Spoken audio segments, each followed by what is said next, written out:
Hi viewers, sabja chia seeds வச்சு எப்படி pudding பண்ணலான்னு பார்க்கலாம் வாங்க. இந்த புட்டிங் வெயிட் லாஸில் இருக்கவங்களுக்கு நல்ல ஒரு சப்போர்ட்டாக இருக்குங்க.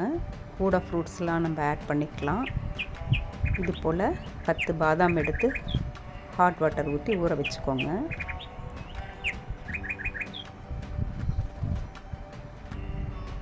இது ஊறினதும் அது போல் அதை தோலை இது மாதிரி எடுத்துக்கோங்க. இதை ஜாரில் போட்டு அரைச்சி பாலாக எடுத்துக்கோங்க. பாதாம் மில்காக 1 டீஸ்பூன் சியா சீட் எடுத்துருக்கேங்க. உங்களுக்கு ஜாஸ்தி வேணுனாலும் 1 டேபிள் ஸ்பூன் கூட எடுத்துக்கலாம். பட் நான் சியா சப்ஜா ரெண்டுமே எடுக்கிறதுனால 1 டீஸ்பூன் எடுத்திருக்கேன். 1 டீஸ்பூன் சப்ஜா.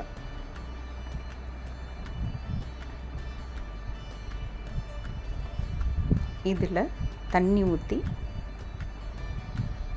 ஒரு அரை மணி நேரம் ஊற வச்சிடுங்க. 2 சீட்ஸும் வாட்டரில் ஊறட்டும். தண்ணியை இதை அப்சர்வ் பண்ணிக்கிட்டு புசு புசுன்னு நல்லா ஊறிக்கோங்க. சியா சப்ஜா நல்ல ஃபைபர் ரிச்சுங்க. லோ கார்பு, டயட்டில் இருக்கவங்களுக்கு பெஸ்ட்டுங்க. இது பாதாம் மில்க் எடுத்துக்கிட்டாச்சு. பாதாம் அரைச்சி மில்க் எடுத்துக்கிட்டாச்சு. நீங்கள் தேங்காய் பால் கூட எடுத்துக்கலாம். கொஞ்சம் பப்பாயா, பனானா 2 கட் பண்ணி எடுத்திருக்கேன். 1 கப் சப்ஜா பாருங்க புசு புசுன்னு ஊறிக்கிச்சு. ஜாரில் இது போல் ஆட் பண்ணிக்கோங்க. நான் 3 லேயர்ஸாக ஆட் பண்ணுறேன். சியா சீட்ஸ், ஊற வச்ச சியா சீட்ஸ், பாதாம் மில்க்,